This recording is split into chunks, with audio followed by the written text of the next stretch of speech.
यूहन्ना रचित सुसमाचार और उसका 5 अध्याय उसके 14 पद।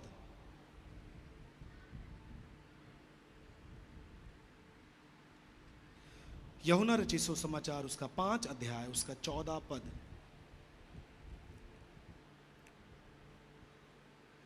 यहां पर लिखा है, इन बातों के बाद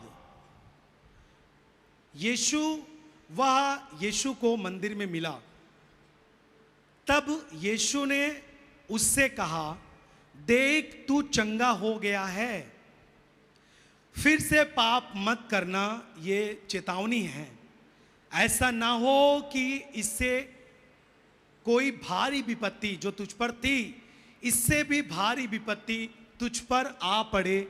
ये संदेश प्रभु उस व्यक्ति को दे रहा है। सब बोले हालेलुया। देखिए यहां पर जिस व्यक्ति को प्रभु ने चंगा किया है वो एक बीमार व्यक्ति है। जब आप उसे यूहन्ना 5 में आप शुरुआत से पढ़ लेंगे, आप घर पर जाकर, वहां पर एक 38 साल से पीड़ित व्यक्ति था। वो इस कंडीशन तक पहुंच गया था कि वो अपने खाट से यानी चारपाई से उठ भी नहीं सकता था। इस दशा में वो पहुंच गया था। आपको मालूम है कि आप जब 5 साल से बीमार थे, आप जब 2 साल से बीमार थे, आपकी कंडीशन क्या थी? जब आपकी सोचने की क्षमता कम हो गई थी, जब आप समझ नहीं पा रहे थे कि मैं इस दशा में क्या करूं। आप खुद ही इस बात के गवाह हैं कि आप किस दशा से परमेश्वर ने आपको छुड़ा लिया है। आप यदि आपके पास जो सोचने की क्षमता है, यदि आप उससे सोचें, जो व्यक्ति था 38 साल से एक बिस्तर पर था और यहां तक कि उसको कोई भी चंगाई के लिए कहीं ले जा नहीं सकता था, कोई भी नहीं था उसके साथ। उसके परिवार के लोगों ने उसको छोड़ दिया था। जब आप उसमें पढ़ेंगे तो उसने प्रभु से कहा, प्रभु कोई भी नहीं है जो मुझे उस कुंड के पास ले जाए जहां से मैं चंगा हो जाऊं। मैं 38 साल से इस बिस्तर पर हूं, कोई मुझे पूछता नहीं, कोई मुझे छूता नहीं, कोई मेरा ख्याल नहीं रखता। और जिसका कोई ख्याल नहीं रखता उसी को प्रभु अपने जीवन भर याद रखता है। हालेलुया। जब दुनिया आपको त्याग दे, आप समझ लेना कि अब परमेश्वर मेरे हाथ को इस तरह पकड़ेगा कि कोई भी मुझे उसके हाथ से नहीं छुड़ा सकता, यीशु के नाम में। और उस 38 साल के रोगी को जब प्रभु ने चंगा किया और तुरंत यीशु वहां से चला गया, और एक दिन वो फिर यीशु मसीह को मंदिर में मिला।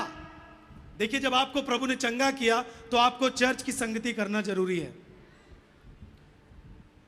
और प्रभु ने जो 38 साल का रोगी था उसको चंगा जब किया, यदि वो चर्च नहीं आता और चर्च नहीं आने के बाद मंदिर में ना जाने के कारण प्रभु उससे ना मिलता, तो प्रभु उससे कुछ भी बातें वचन ना कहता और वो वचन को ना सुन पाता। जो उससे प्रभु ने बोला कि अब जा, तू फिर से पाप नहीं करना, नहीं तो तेरी दशा 38 साल से जो थी इससे ज्यादा बुरी हो सकती है यदि तू फिर से पाप करेगा। तो यीशु मसीह ने उसको कहां पर संदेश दिए? बोलो, मंदिर में। यानी वो चंगाई पाने के बाद परमेश्वर के भवन में जाना शुरू किया। जब आप चंगे हो जाते हैं, जब आपके जीवन में एक बड़ा छुटकारा आ जाता है, तो उसको हमेशा के लिए बनाए रखने के लिए आपको चर्च की संगति लगातार करनी है। जिस तरह यीशु मसीह ने उसको संदेश दिए उस समय, उसी तरह आज हर हफ्ते आपको संदेश दिए जाते हैं ताकि आप जिस चीज को आप प्राप्त कर चुके हैं उसको संभाल कर रख सके यीशु के नाम में। जो पवित्र जीवन आप पा चुके हैं उसको लगातार अपने जीवन में बना के रख सके, इसलिए आपको चर्च की संगति करना चाहिए। सब जन बोले हालेलुया। और यीशु मसीह ने उसको बोला कि जा, अब से तू कोई भी पाप नहीं करना, ऐसा ना हो कि इससे ज्यादा भारी विपत्ति तुझ पर आ पड़े। यानी पाप की परिस्थिति आपको दबाती है, आपको लोगों से त्यागा हुआ छोड़ देती है आपको। आप जब पाप की परिस्थिति में होते हैं, ऐसा कोई भी व्यक्ति नहीं है जो दुनिया में रहते हुए पाप करे और पाप का आनंद उठाए और वो एक दिन पछताए ना, ऐसा कोई भी नहीं है। आप जहां पर जीते हैं, आप चाहे माने या ना माने, आपको परमेश्वर ने बनाया है। आप दुनिया में हैं तो इस दुनिया में परमेश्वर के द्वारा लिखी गई विधि और नियम पूरी होती है, चाहे आप उस पर विश्वास करें या ना करें, लेकिन वो चीजें आप में पूरी होंगी। आप पाप करेंगे तो पाप में मरेंगे, आप पवित्र जिएंगे तो पवित्रताई में जिएंगे। सब बोले आमीन, जोर से हालेलुया। हमने कहा ऐसा कोई भी व्यक्ति नहीं है दुनिया में, चाहे जिस उम्र का हो, चाहे जिस घराने का हो, चाहे जिस जाति से आया हो, चाहे जिस भी धर्म से आया हो, ऐसा कोई भी व्यक्ति नहीं है जो पाप करे, पाप का आनंद उठाए और एक दिन पछतावा उसके जीवन में ना आए।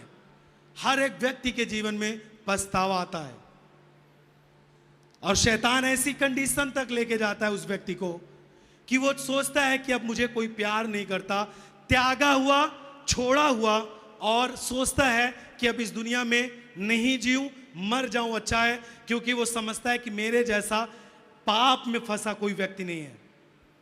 लेकिन ऐसे लोगों को यीशु मसीह बचाना चाहता है।